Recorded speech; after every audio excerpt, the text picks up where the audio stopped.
Imagine you're standing in one of the busiest marketplaces on Earth. Not today, but nearly 2,000 years ago. The air is thick with the aroma of exotic spices. Merchants shout in dozens of different languages. Camels arrive from distant deserts carrying silk, ivory, gold. And among the most valuable goods lies something surprisingly ordinary. A long brown pod, rough on the outside, sticky on the inside. Hardly the kind of treasure that catches your eye. Yet traders were willing to carry it across scorching deserts, stormy seas, and dangerous mountain passes. Kings stocked it in their royal kitchens. Healers prescribed it as medicine. Sailors packed it for months-long voyages.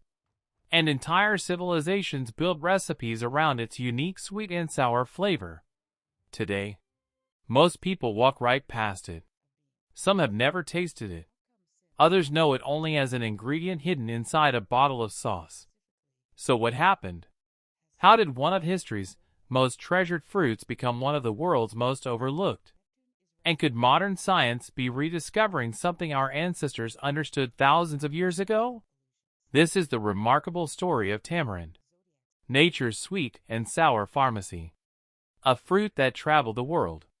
If you ask most people where tamarind comes from, many will answer India. It's an understandable mistake.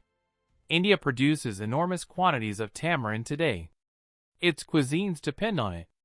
Its markets overflow with it. Its recipes have celebrated it for centuries. But here's the surprise. Tamarind didn't begin in India. Its story starts thousands of kilometers away, in the dry tropical landscapes of Africa. Long before written history, wild tamarind trees flourished across parts of eastern and tropical Africa.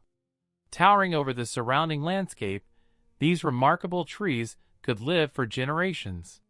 Some grew more than 80 feet tall. Their broad canopies offered welcome shade in the intense heat. During the dry season, when many other food sources disappeared, tamarind pods remained hanging from the branches. Inside each brittle shell was a sticky pulp unlike anything else in nature. Sweet, tangy, rich, naturally preserved by its own acidity. For early communities, this wasn't simply another fruit. It was reliable, nutritious, and surprisingly versatile. People ate it fresh, mixed it with water to create refreshing drinks, added it to meals, preserved it for later use. Even before the first great civilizations emerged, tamarind had already become part of daily life. But its greatest journey was only beginning. The traders who changed everything. Thousands of years ago, trade routes connected civilizations long before airplanes, railways, or highways ever existed. Across the Red Sea, through the Arabian Peninsula, along the Indian Ocean, merchants transported far more than precious metals. They carried ideas, languages, religions, seeds, and among those seeds was tamarind. Arab traders were among the first to recognize its value. The fruit traveled easily. Its naturally acidic pulp resisted spoilage far better than many fresh fruits. That made it an ideal companion for long journeys. As trade expanded eastward, tamarind reached India. There, something extraordinary happened. Instead of remaining an imported curiosity, it became part of everyday life. Farmers planted it. Communities cultivated it.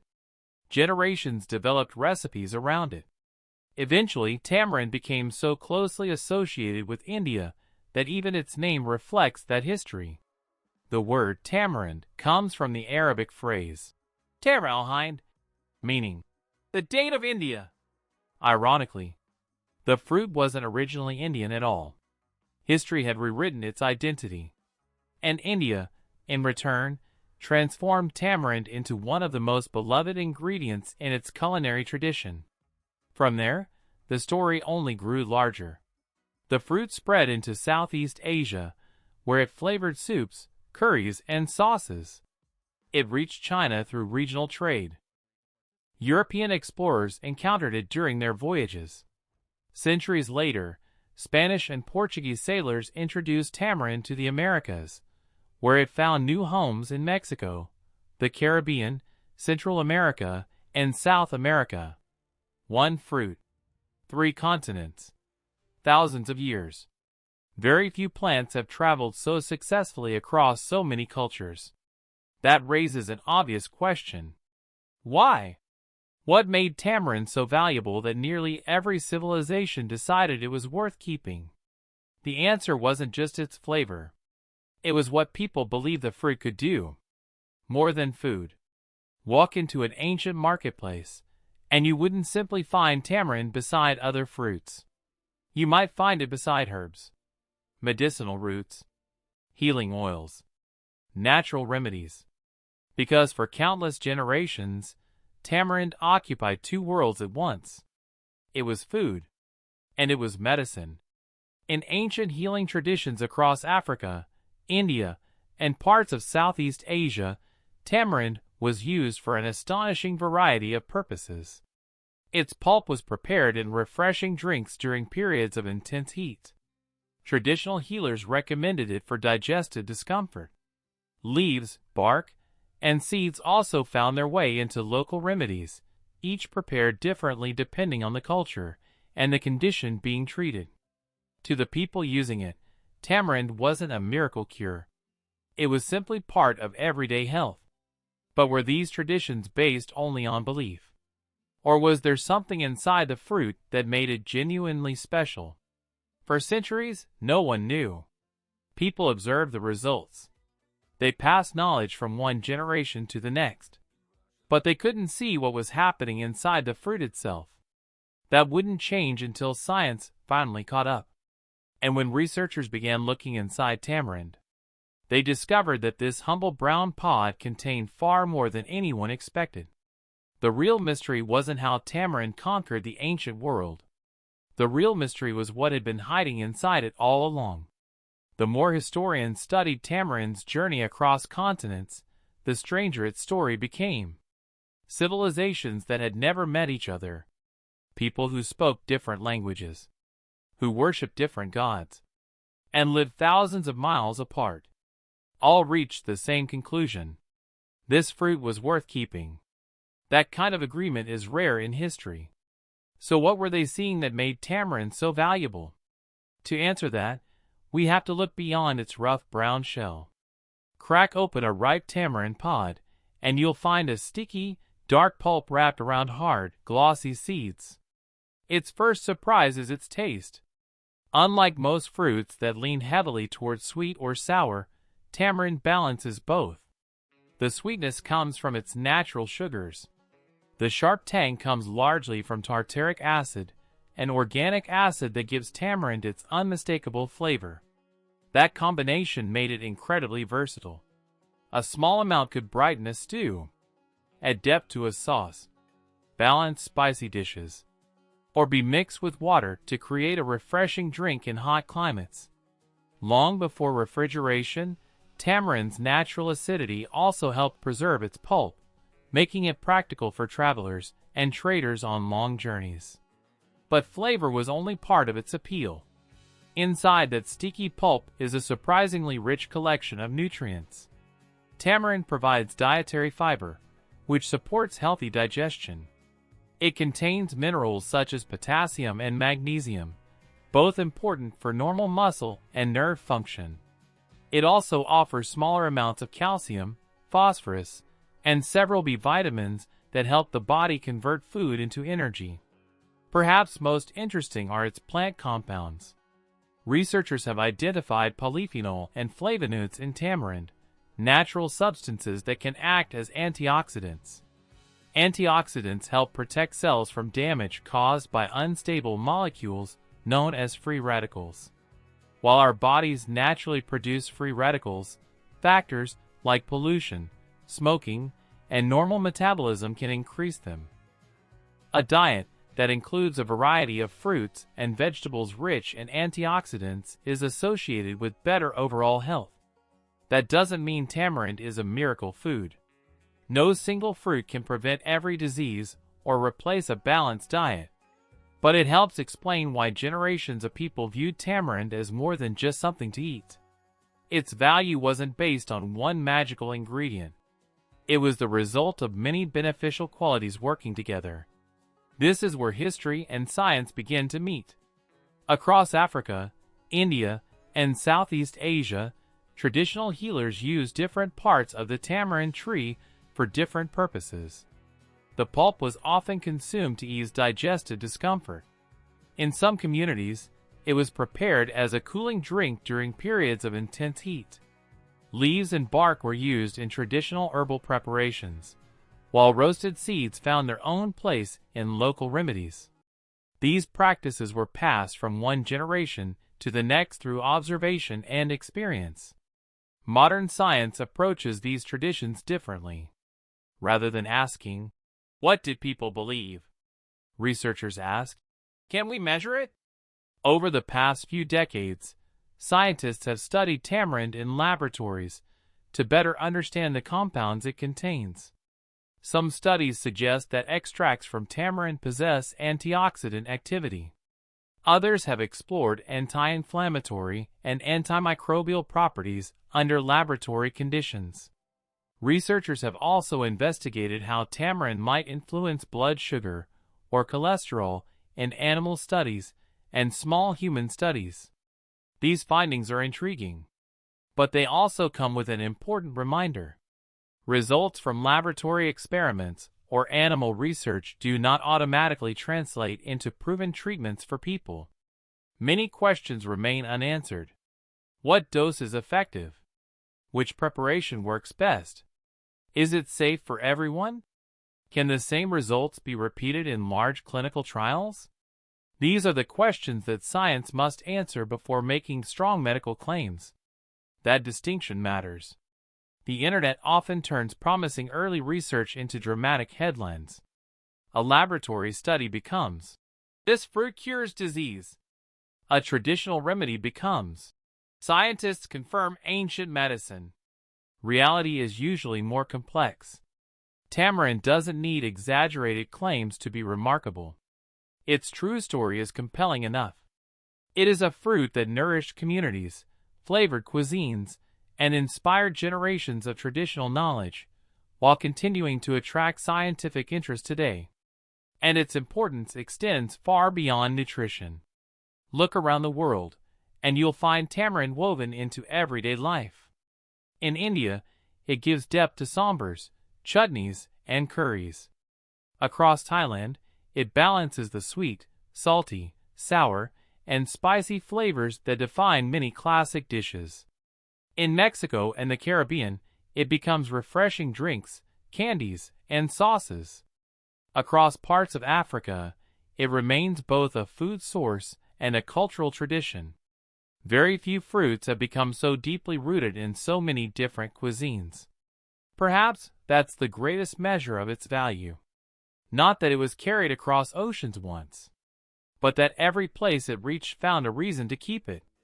And today, as the world searches for crops that can thrive in changing climates while supporting healthy diets, tamarind is beginning to attract attention once again. This time, not from ancient traders, but from farmers, conservationists, and scientists asking a new question. Could this forgotten fruit help shape the future as much as it shaped the past? It sailed across oceans aboard wooden ships. It took root in villages, royal gardens, and family farms. Unlike many famous crops that transformed entire landscapes through vast plantations, tamarind spread one community at a time. People kept planting it because it earned its place. That simple fact may be the strongest evidence of its value.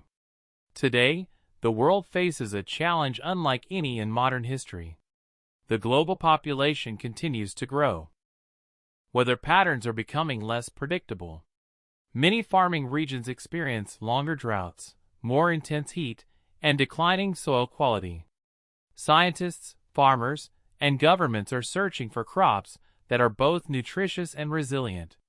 In that search, tamarind has begun attracting renewed attention. A mature tamarind tree is remarkably hardy. Its deep root system helps it survive long dry seasons. Once established, it often requires less care than many fruit trees. Some trees continue producing pods for decades, and in favorable conditions, they can live for well over a century. That makes tamarind more than a source of fruit. It becomes a long-term investment for families and communities. Its broad canopy provides shade for people and livestock. Its flowers support pollinating insects. Its fallen leaves enrich the soil as they decompose. Even its wood has practical uses in some regions. In many ways, the tamarind tree demonstrates a principle that modern agriculture is beginning to embrace once again.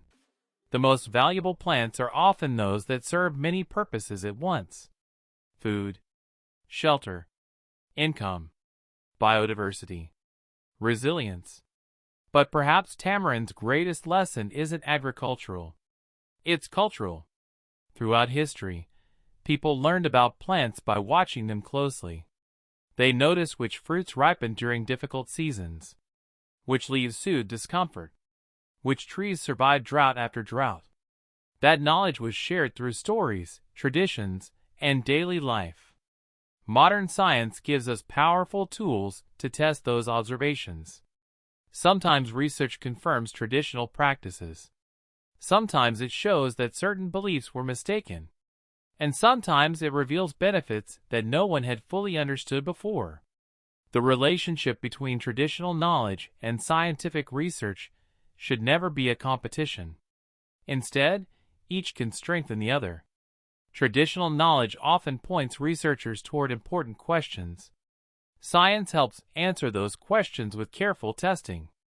Together, they create a fuller understanding of the natural world. Tamarind is a perfect example.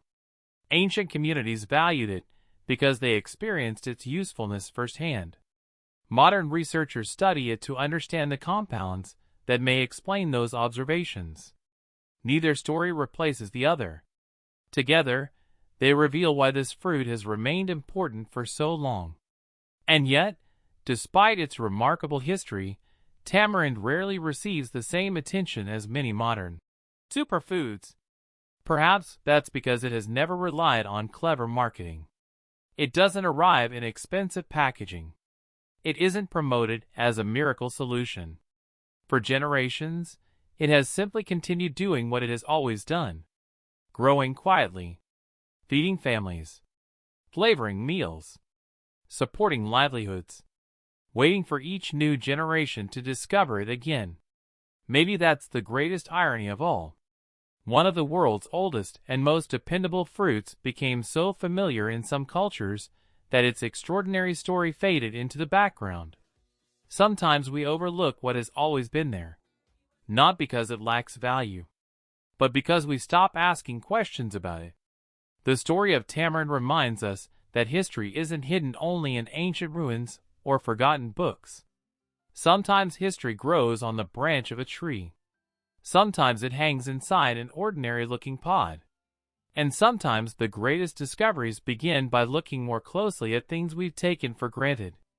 The next time you taste tamarind, whether in a refreshing drink, a rich curry, a tangy sauce, or a simple piece of fruit, remember that you're experiencing something people have enjoyed for thousands of years. A fruit that crossed continents, connected cultures, inspired healers, supported travelers, and continues to earn the attention of scientists today. Its story isn't one of magic. It's one of endurance, adaptation, and the remarkable relationship between people and the plants that have sustained them throughout history. If you enjoyed uncovering the hidden story of tamarind, there are many more ancient plants with equally fascinating journeys. From forgotten grains that fed empires to trees that have survived for thousands of years, each has a story waiting to be told. If you're curious about the history, science, nutrition, and cultural significance of the world's most remarkable plants, subscribe and join us on our next exploration. Until then, stay curious, because nature still holds countless stories that are waiting to be rediscovered.